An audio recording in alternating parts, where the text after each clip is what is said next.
Hello, everybody. Welcome to FFW's Project Management with a Remote Team webinar. This is a two-part series. So today we're going to be going over part one.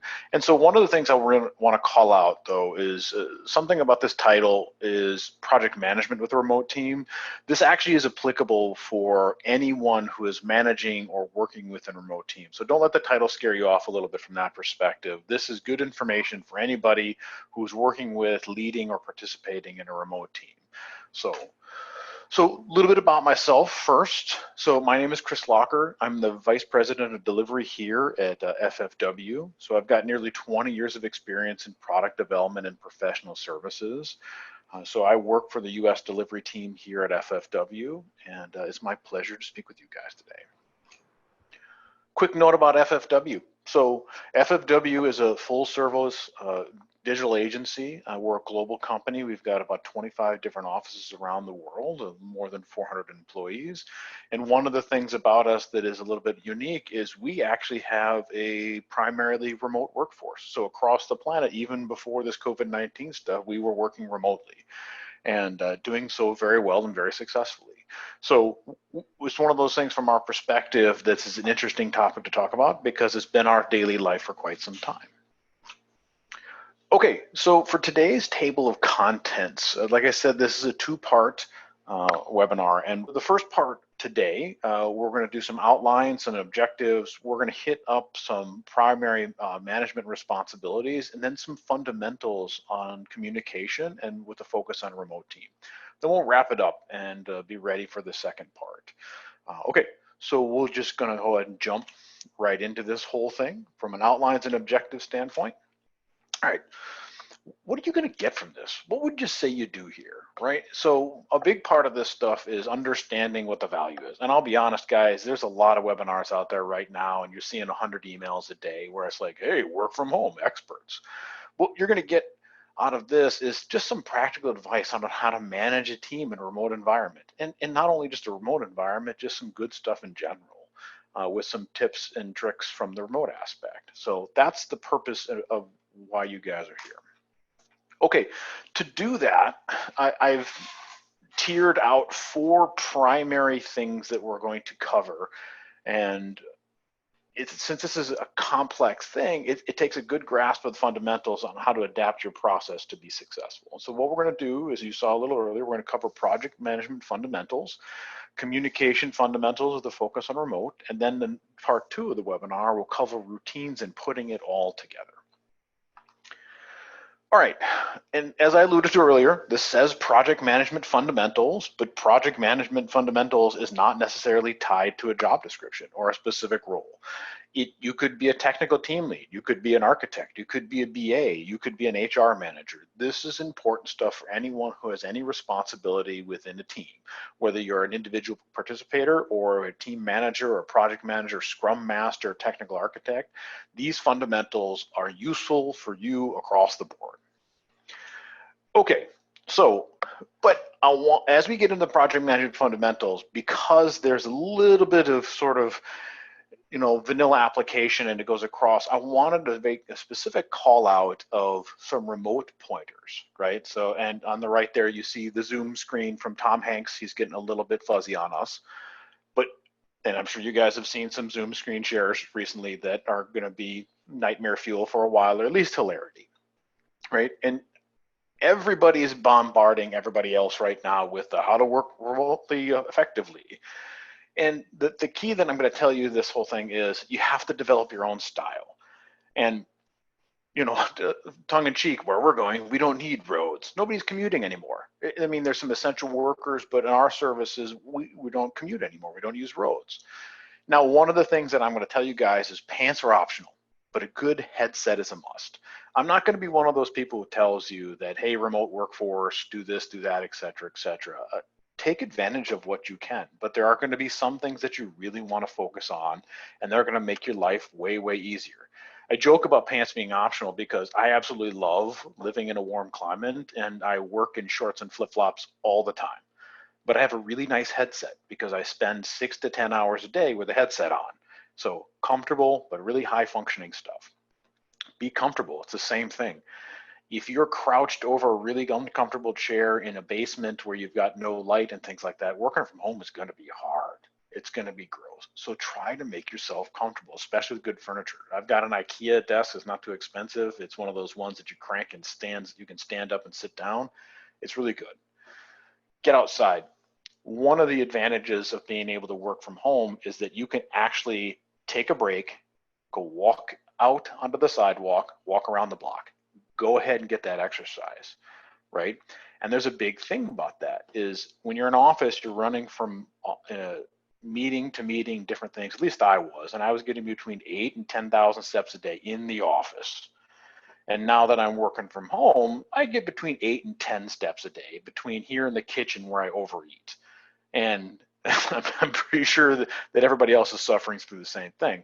But get outside, right? On the same thing, put on your regular clothes occasionally. And what I mean by that is a nice shirt and your pants and different things like that. You'll find that they have shrunk, and that's an important thing. It's the clothes shrinking, it's not you expanding, but put on your regular clothes once in a while. Break that routine a little bit. The next one is kind of the most important bullet when it comes to working from home or working remotely. Enjoy your freedom, but meet your commitments. And what I mean by that is you can work from home or work remotely anywhere if you're getting your job done well. I've got an employee on my team whose family's from London. Every year she flies to England for 6 weeks. She works US hours, and then at the end of the day spends time with the family, takes a week off, and does this for 6 weeks. She is highly effective, and you couldn't tell if she was in London or her home office. But that's the kind of freedom that you can really enjoy with a remote workforce, is you can go explore and do different things as long as you're getting your job done and meeting your commitment. The other thing I'll tell you, and you've probably all done it because we've been at this COVID-19 thing for about this amount of time, you're going to hit a wall between the 30 and 90 day point where you're going to have a small existential crisis, and you'll be sitting there and you haven't showered in a week and haven't brushed your teeth and you're still in your pajamas and you're like, oh my God, what have I become? This is perfectly normal. You're going to have to make some changes so you can continue to evolve, but you're going to hit a wall. Sample things, try different stuff, build your own style. As you do this, some people commute, right? Some people do different things, right? Find different things that work out for you. White noise is a big thing for me, especially now with the kids and all the pets home, is that I've got 2 kids that are being homeschooled. I've got my pet barking at everybody who drives by, and a little bit of white noise kind of fills the space in the room so that it's not as distracting. The other thing that I recommend, and I do this for myself personally, is schedule transition time. If you are commuting 3 feet into the kitchen and all of a sudden, bam, your kids are right there and the dogs are right there and on top of you, you don't have a lot of space to transition from work mindset into home mindset. And I will tell you that one of the things that I did when I worked in an office was that commute, that 20 to 30 minute drive home, was me taking the problems of my workday, putting them in the right compartments, and then making myself mentally available for my family.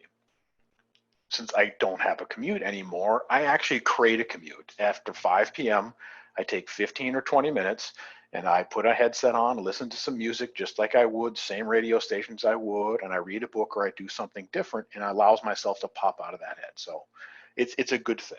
And lastly, I'll tell you, brush your teeth, right? I'm not going to tell you have to wear pants, but I'm going to tell you, brush your teeth. It's easy to let a couple days go by and things to start to slide. Take care of yourself. Take that shower that you should have taken 3 days ago. Brush your teeth. Get a little bit of exercise.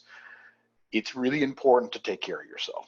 Okay, so those are my remote pointers. And some of these things will be weaved through the rest of the presentation, but I wanted to take a quick aside before we get to the project management stuff to hit some of these things up. Remember, pants are optional.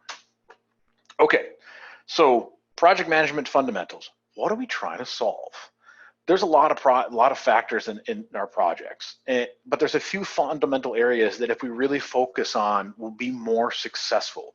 I mean, you can't account for all variables, but I'll tell you that as somebody who managed a PMO multiple times and managed delivery teams, is that the problems repeat themselves in minor variations. But if you have these fundamentals down, it's going to be great. And I use the funny thing with the astronaut, my nose itches, is if you talk to NASA, one of the fundamental areas they focus on is human comfort in spacesuits.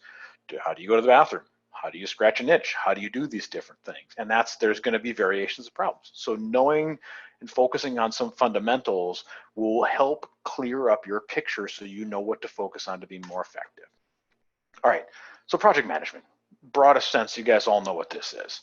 And this goes not only for just PMs, but it goes for anybody managing projects. It's to get the project done through planning and organizing on time, on scope, on budget.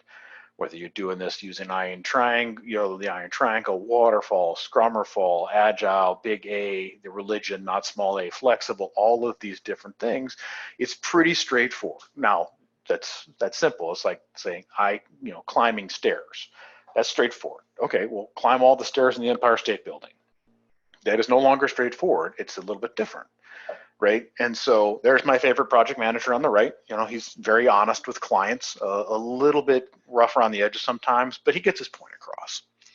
And like I was alluding to, in reality, managing projects and teams is much more complex because of the and then theory, right? Your job is to manage scope, budget, and timeline, and then to effectively communicate, and then to effectively plan, and then to identify risk and mitigate, and then making sure your team's morale and health is good, and then to make sure that you're not doing anything to damage your reputation or the company's reputation, and then, and you can see the whole list of things on the left.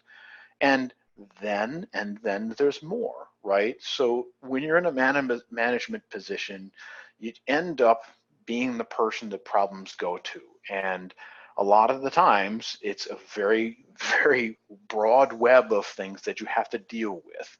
But that being said, what we can do is, since there's an infinite number of problems, like I alluded to earlier, you can break these down into some very major categories and say, okay, well, the problems will repeat themselves in these formats like this.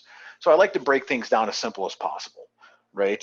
People have a tendency to create complexity. And one of the things I've been able to find to be successful is create simplicity. So the 4 areas that we're going to focus on talking about today is the contract, the plan, the people, and the deliverable. Sounds simple. That's not, but we'll talk about each and every one of these things in its perspective. All right, so first, let's talk about the contract. This is the exciting stuff. All the pages and pages and pages of paperwork with the one line hidden in there that's the gotcha, right? Now, the contract or contracts can mean a lot of different things, right? It's a legal document that outlines how your company and your client are going to work together and what you're gonna deliver, right? And they come in all kinds of different flavors, and they each have their place, right? Non-disclosure agreements, NDAs, master service agreements, contractor agreements, proposals, statements of work, scope of work, design documents. They all have its specific purpose. And you, as someone who's managing and leading a project or initiative, you got to read them. And it's not only important that you read them, you have to understand them, to understand what their intent is. Look out for the gotchas, right? And the basic elements, the things that you should really pay attention to is like the payment terms. What are the deliverables? Is there a defined workflow? Is there a timeline? Are there budgets associated to these things? If not, why not? Is it a time and materials project, a fixed fee, or cap T&M? Those 3 are very, very different. By the way, never do cap T&M. It's just double negative. It's a bad idea.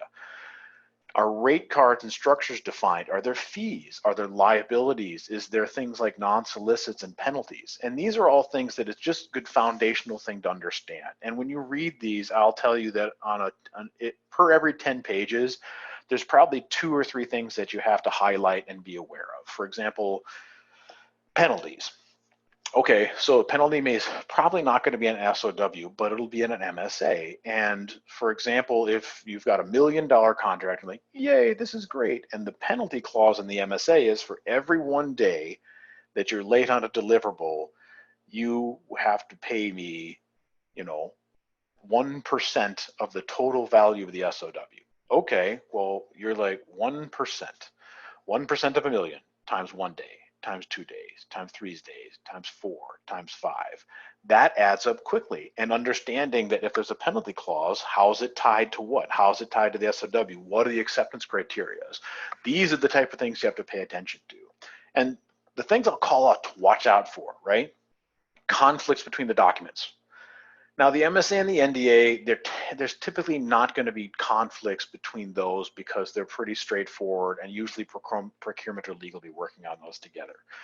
Where I find most conflicts are between the proposal and the statement of work. And just for definition, the proposal is the sales document, the statement of work is the build document. And maybe in your organization, there's different varieties of this, but proposal is what sales promised in writing.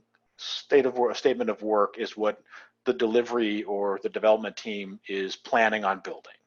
And that's a big thing you've got to look out for, right?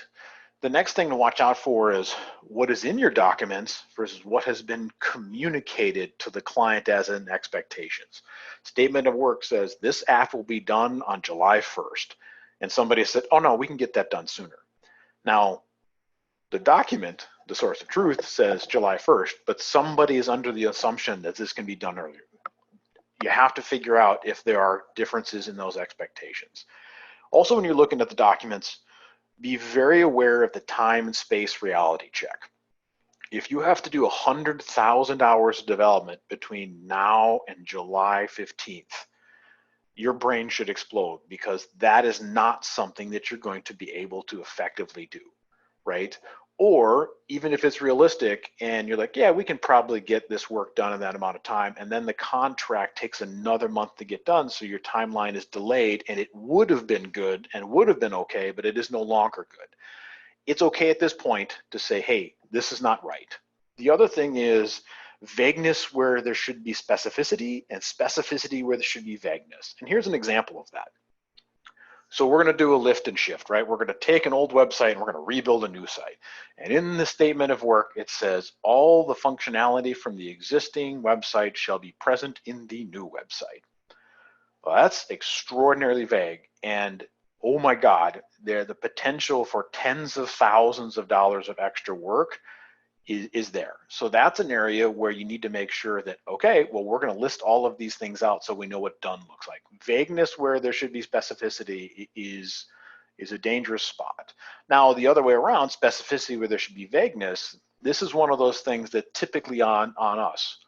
And what I mean by that is, if anybody's ever seen an estimate that says it's going to be 1,737.25 hours, there is no way that anyone can effectively estimate that with that level of accuracy. So you're creating a false narrative for yourself and the client that says, yeah, we know exactly what's going on. Instead of 1,737.25 hours, why don't you say this will be approximately 1,800 hours? It leaves you some gray area for you what you know is going to happen. So, and the last thing on contracts is appropriate assumptions. Assumptions are your lifesaver. Assumptions say things like, FFW will not be the hosting provider for this. It calls out areas that, while not specifically assigned in the SOW, are sort of warning areas, right?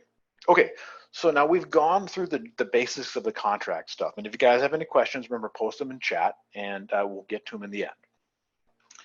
The next thing that we're going to talk about is the plan. Who and how you're going to get done. Now, the key to this whole thing is, and this is probably the most frustrating for new managers or new people coming in, is that they come up with a plan and then it immediately changes. I'm going to tell you guys that the best thing you can do for yourself right now is embrace the fact that you have to be able to take the plan that you just spent all day building, crumple it up and throw it away 5 minutes after presenting it. It's just part of digital. It's just part of professional services. It's gonna change, it's gonna evolve. So the first thing is, and to go tongue in cheek, I've got my A-team logo over there. I love it when a plan comes together. And then on the bottom, it's something that I've heard many times. We do Scrum, but we do Agile, but. And so we'll kind of hint on this in a second, right? So, but you as a manager or somebody leading a team and initiative, the first thing you have to do is define the roles, and this is done in the SOW in the proposal process. So it's not incumbent upon you typically to have to do it cold right away. Define the roles you need to achieve success from your team and the client team. And I'm going to call this out very specifically, is you have to make sure the client team is involved in this. You as a professional service provider have the advantage of it's your job to do this project. The client, on the other hand, tends to already have a job. And this is that when you're rebuilding a website or doing something, it tends to be an initiative that they're also saddled with. So the VP of marketing is going to have to be responsible for marketing for that company and making sure that they're the product owner for the website build. So it's something very important to make sure you define those roles, because what's happening is that person is getting a second and sometimes a third or even a fourth job, and you're relying on them to turn things around and participate in a certain way. And if that isn't clearly defined and set right away, you're going to get yourself in a lot of trouble, right? So, and the next thing is, as you define these roles, define the responsibility and authority for these roles. Who's supposed to do what, and what is their decision-making authority? For example, if you have a technical architect who has no authority to make a technical decision on what technology or application or what third-party modules or open source that we should integrate, is going to get frustrated, right? So appropriate authorities, making sure people have that ability to make decisions at the most autonomous level with oversight, so that you make sure everybody stays on target, but understanding what those responsibility authorities are. And assign people those roles, right? Put them in there, right? And then the next thing you do is you assign the high-level tasks. And this is where the SOW comes in and different things like that. If you can plan out a multi-month project and start to just break this whole thing down, have every minute accounted for between now and the end of this 6-month deal, then you are a magnificent individual who doesn't exist because you'd have to ride a unicorn in. It doesn't happen. Start high level and begin to break things down. It's like eating an elephant, one bite at a time. Break these things down, keep them high level, and then start to build the subtasks, right? Use epics, use different things. Always use the source documents as your foundation, and write and document it, update them as you go. I have seen this a billion times where we have the SOW and we charge over the horizon, and a lot of things change and we don't bother to write it down, and people are like, well, that's not what I said. And you're like, well, yeah, it is. Oh my God, that happened in a phone call, and this was a $10,000 change request that I never wrote down, and now, uh-oh, right? Write it down. If you didn't write it down, it didn't happen. If you didn't write it down, it didn't happen. Define a weekly communication meeting routine. And we'll really get into this in the second half of the webinar, but it's really important. Define how you're going to communicate. Part of the plan is define what metrics you'll be using and what you'll be reporting.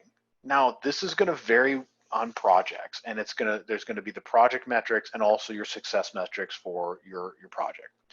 So if you're doing Agile, and you're looking at this, you'll be looking at things like velocity, how you're clearing through tickets, percent functionality complete to milestones, building all of these different things out, and report burn rate, etc. The core of these things, obviously, if you use the iron triangle, is going to be timeline, budget, and money. And so, hey, we're on time, we're tracking to this, we're on budget, we're tracking to this. Our features are X% complete, which is appropriate with timeline and budget, or the opposite, which is we're late, we're over budget, and we're not nearly as done as everybody thinks we are. So understanding what metrics you'll be using reporting. The next three are very important and don't get done often enough. Define an escalation plan. If things go boom, who does what? Who's supposed to say what? Who's supposed to communicate, etc. Things are going to go wrong. Whether it's somebody gets sick, whether the website goes down, whether martial law is declared in Ukraine and you've got a project team over there and you've got to figure out how to get them communicating because the internet was shut down by the Ukrainian government to prevent the Russians from hacking different things. Yes, that actually happened. You have to have an escalation plan. And you don't have to plan for everything, but you should have a general escalation plan. Another thing is, especially as a project manager, is have trigger points for a change request. Most times there's going to be changes, and one of the things you have to be careful and watch out for is it's never the obvious stuff. Like we have 5 design templates, I'd like to have 15. All right, well, more is more and different is different. I'll get you an estimate and change request for this additional 10 design things. Very clear, very straightforward. The ask is black and white. But that's not what gets people. What gets people is the death of 1,000 cuts. Can I have that button a little bit bigger? Well, what if we made that blue a little bluer? No, not that blue, a little bit less blue. How about a little bit more blue? and the 30-minute tasks start to add up, and what happens is next thing you know, you turn around and that 30-minute task here and there is turned into 200 hours, which is significant. And so have trigger points, and have those trigger points be based on things like, okay, change in functionality, change in timeline, reallocating resources, or frequency and quantity of small things. And one of the biggest points I see in this case is admin time. The client would like another round of meetings each week with the team, and that's not scoped for. It doesn't seem like a big deal. It's only half an hour times 4 people times 10 weeks. It adds up. So have an escalation point. And the last thing I'll tell you on the plan aspect is have a big red button process. And this isn't sort of the easy button. This is the hit and everything stops button. If things aren't going right, stop. Hit the big red button, get everybody in the room, and realign. The number of times where you're like, if we just push through, it'll be okay. I've seen that so many times, and the problem is it's never okay. The client's always unhappy, the team's always unhappy, the budget's always blown up, the timeline is always delayed. You will save yourself by doing tens of thousands of hours of extra work and suffering for weeks and weeks. You will save yourself from a 2-hour meeting where everybody gets realigned. So for the love of God, if somebody, and this should be for anybody on the team who's concerned or feeling weird or thinks that everybody aligned, should be able to hit that big red button, stop everything, everybody comes together, realigns, and move forward. Use that big red button process. It's really important. Nothing is so important that you can't stop and make sure everything is fine. Okay, so the next thing we're going to talk about are the people. You, your team, your clients, your salesperson, your account manager, that stakeholder nobody told you about, but just came in and is very opinionated, right? And tongue in cheek, that really happens a lot. So who's who in the zoo? We talked a little bit about the plan and defining roles and responsibility and different things like that. But as you build your team, or you're given your team, you have to make sure you're looking at their individual work style and your client's work style and making sure that those things fit together. Right, and this is especially important in a global company and remote environments where, for example, time zones are very different. If you've got an East Coast client and, for example, I've got a team in Vietnam, there's no overlap. So is the team in Vietnam going to do a great job? Yeah. Are they ever going to talk to somebody? No, because at 11 p.m. at night on the East Coast is when it's 8 in the morning in Vietnam. And so, especially as the service provider, it's a little weird to say, hey, dear client, can you stay up to midnight to talk to us? And so you want to make sure that you're organizing your team, right? Work to understand your team's dynamics from the client's perspective. And this is an important thing, and I kind of alluded to it. As a professional service provider, your job is to do professional services, whether you're building websites, whether you're consulting, all of those things. You do it every day. Your clients do not do your job every day. So when you go about things, make sure you're walking a mile in their shoes and explaining things and workflows and dynamics to your client as if you were explaining to somebody who doesn't do your job. So often I hear, I don't get it why they don't understand, right? We just do this all the time. And the answer is because they don't do it all the time. Right? It's like buying a house. If any of you have ever bought a house, it's a situation that you don't do frequently in your life, and there's a lot of complexity to it. And the realtors, the good realtors, walk you through the process and explain what's going on and what you need and when you need it and how you have to go about and get it, because they understand that you don't buy a house every day. Realtors help people buy houses every day. So they're very familiar with that. The same thing goes for you as a professional service provider. If you're talking about WAG 2.0 accessibility and you see the client glaze over, it's incumbent upon you to help them understand this. Another thing is work to understand the client team dynamics from all of your team members' perspectives. And this especially gets important when these individuals on your team are exposed directly to clients. Most clients are fantastic. Some clients, on the other hand, will IM your team individually to that person who's been responsive at 11 o'clock at night and ask for changes, or be very demanding. So understand the dynamic as you expose your team to the client and help them understand what is appropriate and different things like that. As a manager on a team, you're going to have to be a referee, a parent, and a bartender on top of everything else. And what I mean by that is, in the referee role, it's your job to be the person who looks at the rules and looks at the play and says, that needs to go on this way, the clock needs to start here. It's your job to move the game forward. If you ever watch a good referee in, say, a football game, you'll see that everything is following a flow guided by the referees. And when people go out of bounds or do different things like that, the referee is the person that sorts that out. You're also going to have to be a parent. And what I mean by a parent is not discipline based. What I mean by a parent is someone who has helped teaching, grow, and taking care of people. You don't teach your kids to tie their shoes by yelling at them or being strict on discipline. You teach them by, hey, this is what we're going to do, setting expectations, etc. And the last role you'll get to play in the management role is the bartender role. And this is always kind of a tough one, because the bartender role is, you just get to sit to listen to people complain. You get to hear about what they're going on, and you don't answer their questions. You just, there's a reason why there's that sort of thing where bartenders sit and listen, is that this is a good thing to do. Let people talk about it. It helps build that trust. And as you go through those three different roles, one of the things you'll be exposed to is you'll see where there's conflict or friction, and you have to deal with it quickly. And there's a couple different varieties of this. We've all met that person and said, I don't like this person. I have no idea why. It's completely irrational, but I hate them.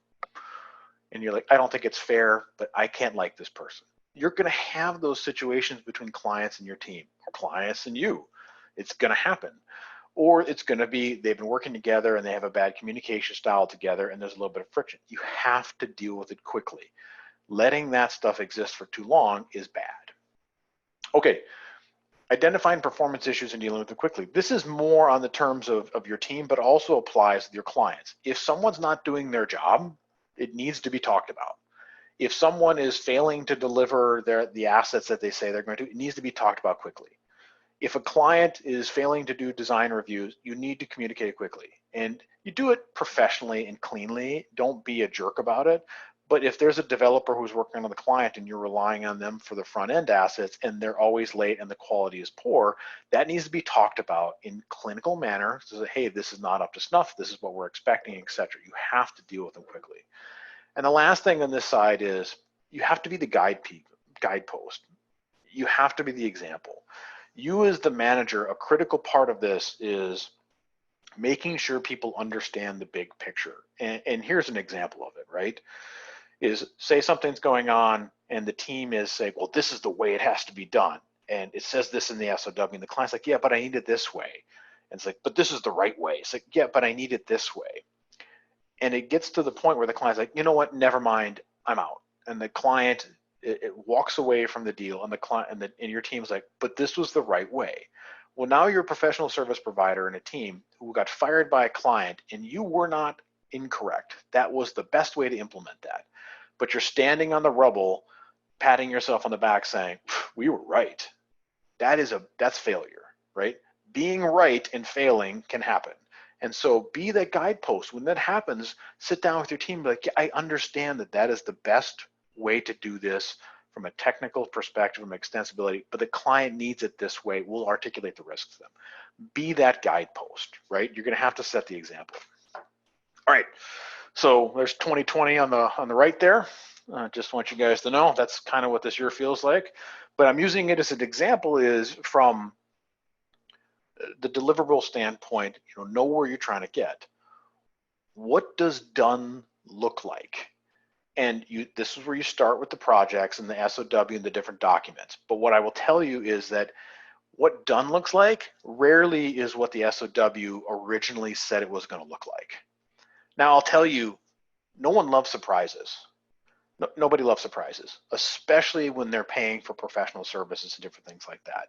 So make sure you're communicating to your team, to your stakeholders, to your client, where you are, what you're. Don't ever surprise anybody. If you're going to do a design review, tease the designs early so that you don't have the dead silent 5-minute when you reveal the designs and somebody goes, oh my God, right? I think my favorite example of this is I was in a design review where the client said, this makes me want to rip my eyes out. I still remember that to this day, and just being like, well, here we go. This is gone pear-shaped. So, but if we'd have teased it earlier and shown it, it'd have been part of the process. So show your work frequently. No one wants, it's a bad idea to go off and work for a week or 3 and not show anybody what's going on and show back and be like, here I am. Don't do that. As you do the deliverables and as you work towards this, remember, delivering value to the client and their business drives satisfaction, not achievement. If your job is to deliver 10 design templates and you deliver 10 design templates and the client's like, yeah, well, I got 10, but meh. Or if you deliver 3 and the client is like, holy cow, this is amazing. This is going to change my business. Let's go with this. Deliver value.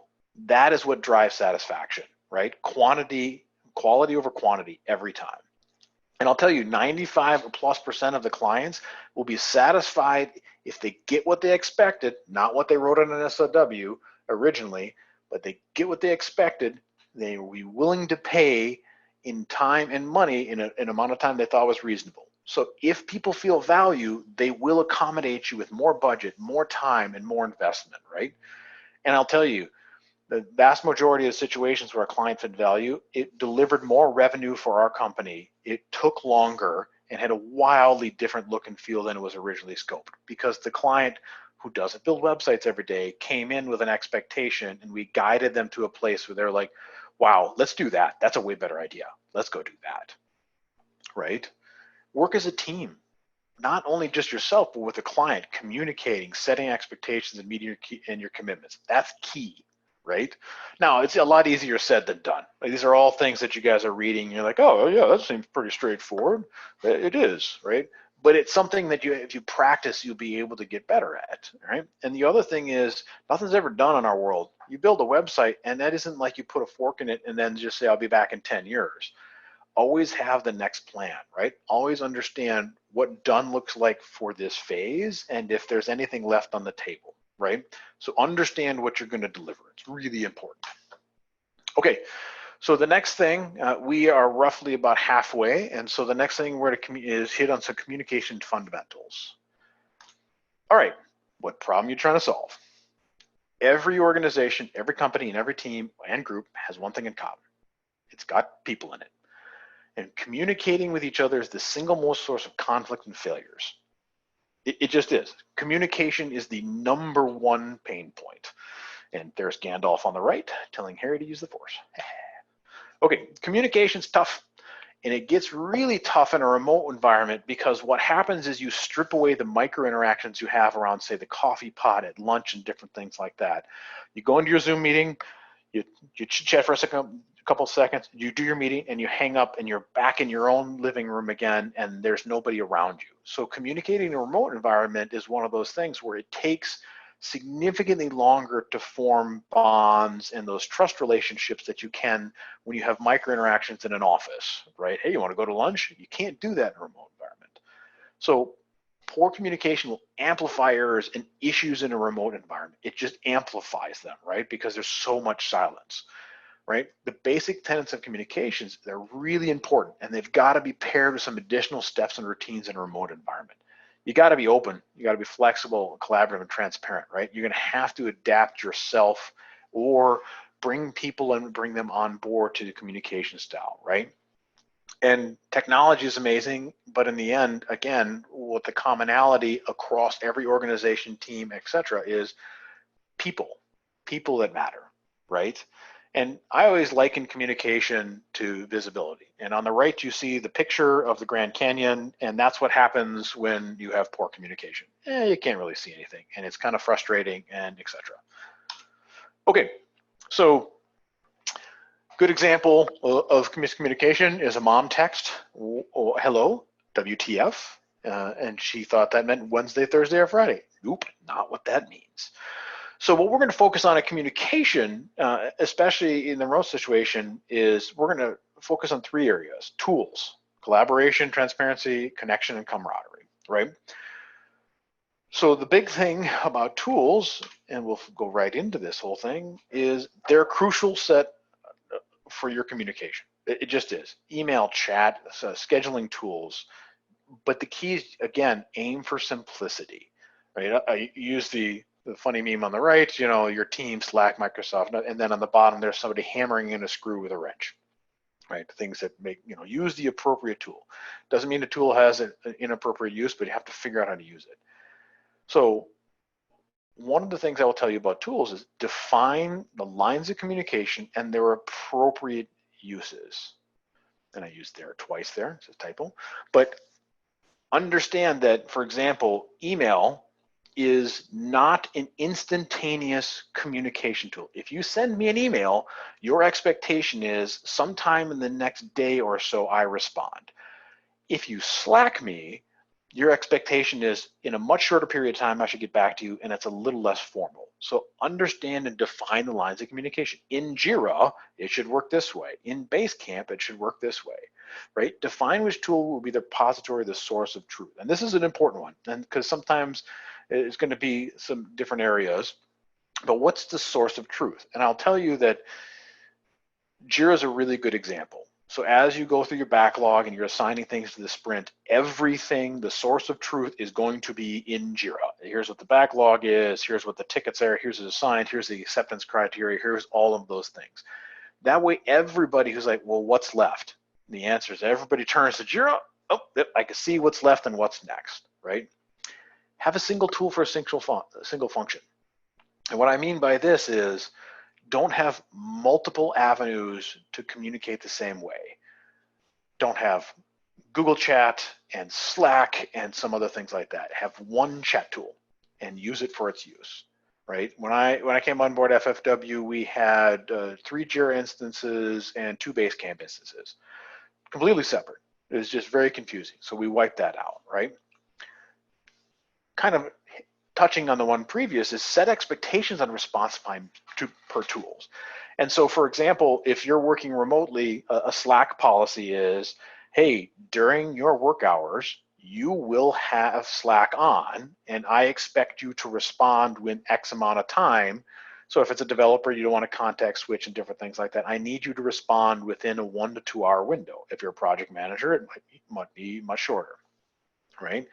Set expectation for the best use of each tool. For example, what you don't want to do is I'm in Slack dropping versions of Microsoft Word contracts and CRs in there, and so now I've got a 200-line Slack chat with 8 different documents in it. I don't have any version of what's going on. Oh my God, so we're using that wrong.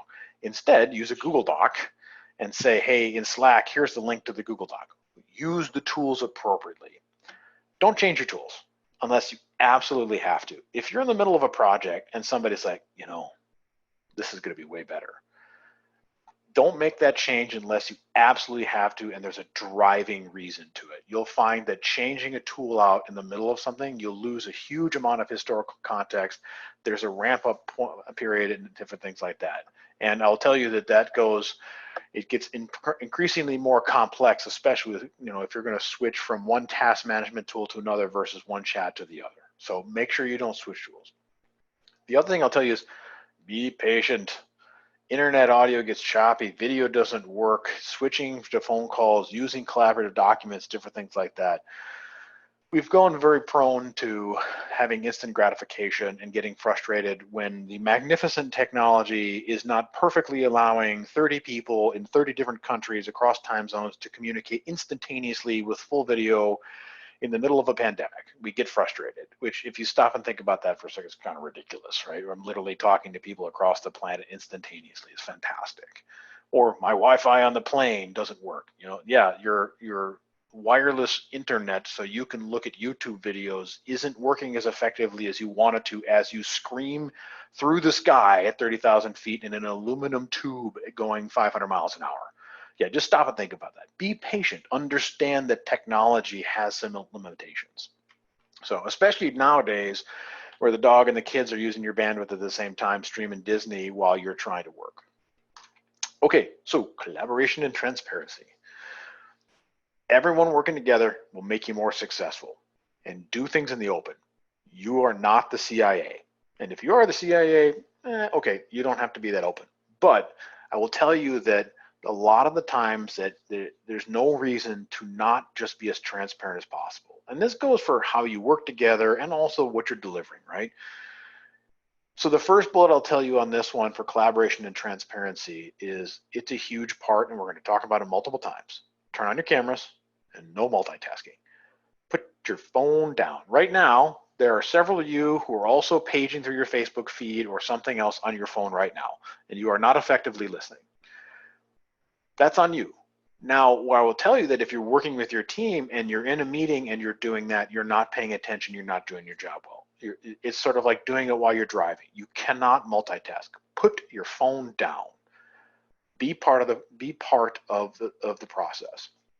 Be aggressively inclusive. Involve everybody. Allow people to opt out rather than wonder if they should have been opted in, right? Well, maybe I should know about this, right? Don't create uncertainty. Be aggressively inclusive. Use that tool, that common place to hold your plans and notes and all those different things. It isn't, when everyone isn't in proximity, it's easier to refer to plans, especially across time zones, right? So if the team has gone to sleep in the East Coast and the team in Vietnam needs to know something, have them know where to go, right? Have everyone also know what their role is in different parts. If you're going into a design review, have defined roles, right? This person owns this design review. This person worked on these designs. I'm looking for this person's opinion. You get to sit here and watch, right? So if you're doing a design review, maybe the senior designer owns the design review. The designers who worked on it are present. We're looking for the client's opinions, not the QA team's opinions, but the client's opinions on how the look and feel is. And the QA team is notified and the dev team is notified so that they can take a look at it and make sure that they're accounting for it with their estimates and things change, but it's not a design approval. So knowing different roles and telling people that, and it's okay to say, listen, this is the client's opportunity to talk about these, not yours. Here's one that really gets me. Keep your schedules transparent. Be open about your availability. Make it easy for your teammates to schedule your time. And I've got in parentheses calendar settings. One of the things that you can do is just open your calendar settings and allow people to see what you're doing. Not just free time and block time, but one of the very first things I did here is I opened my calendar up, and I did that not so people can snoop around my calendar, but I did it so that the people who I'm working with could see what I was working at, and if it just says, hey, admin time blocked off so I can get this thing done, they know they can interrupt me.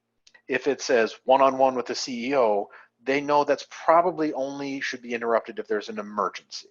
So open that up. It allows people to understand how to most effectively work with you. If your dev team has these things and it says working block and you're the PM, you're like, okay, I know this person is working and I will ping them in an hour when this working block is done so I don't pop them out of, don't do context switching on them.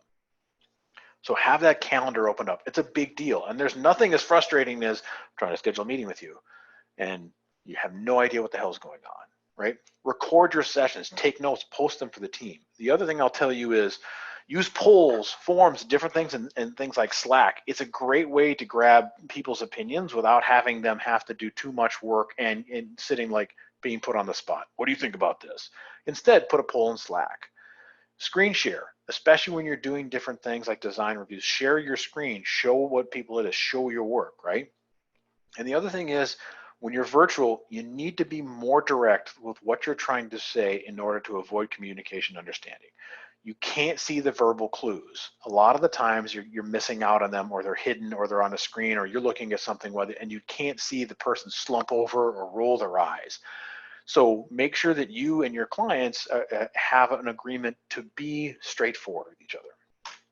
Okay, so connection and camaraderie. And on the right, you see the progressive team Slack call. I have actually truly enjoyed the fact that now the marketing teams are making commercials mocking Zoom, which is a life that we at FFW have lived for a while, where you see all these different things. And there's always the one person on the upper right who's telling her like, oh my God, we've got all these things.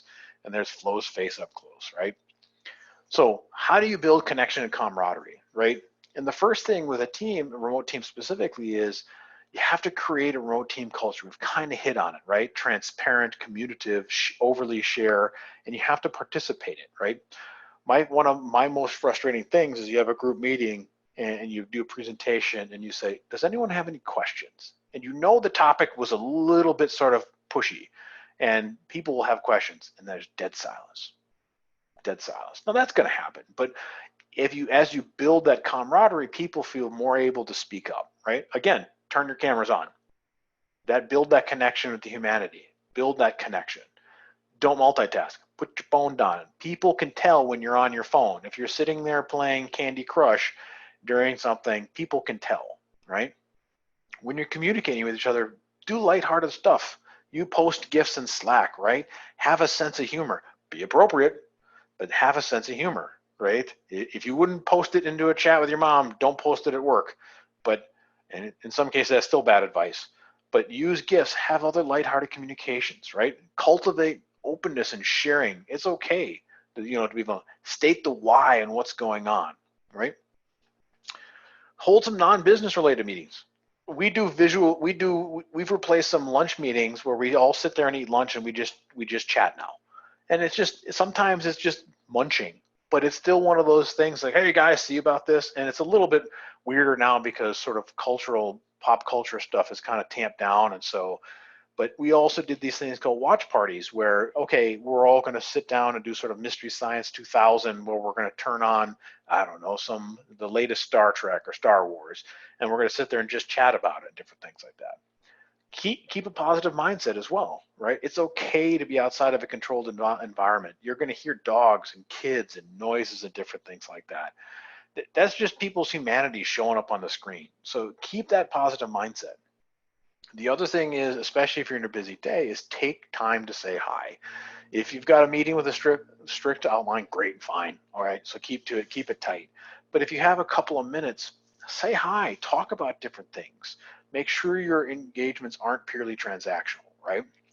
And the last thing I'll say, especially, if you have teams across the globe, is language and culture have to be taken into account. How different cultures perceive if you're late to a meeting, or how do they have, one of the things I got a kick out of is it took a while for my teams in Eastern Europe and I to come up with sort of a shared appreciation of my sarcasm, right? So understanding those different cultures and sort of perspectives, that's a really big thing when you come into building your team, right?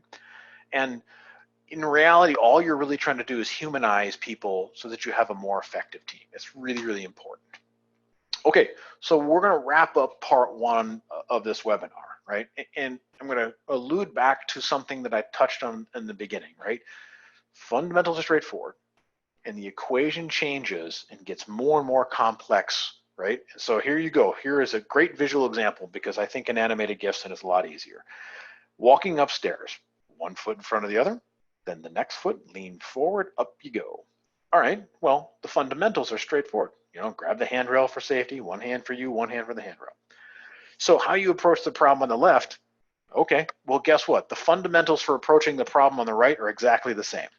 One foot in front of another, hold the handrail, lean forward. But situation's changed. Now you have to look at this and add other variables to this. Okay, how am I going to do this? On the left, I'm not going to need hydration, and I'm not going to need a couple of breaks, and I'm not going to wish for an elevator. On the right, I'm going to tell you right now, you're going to have to think about it way differently, right? It's the same as if you're going to climb the staircase at the Empire State Building. It's a different scale. The fundamentals haven't changed, but the application has, right? So being aware of these things, just because it's straightforward doesn't mean it's easy. Right? Okay, so wrapping up, we talked about project management fundamentals and their application today, and we talked about communication fundamentals.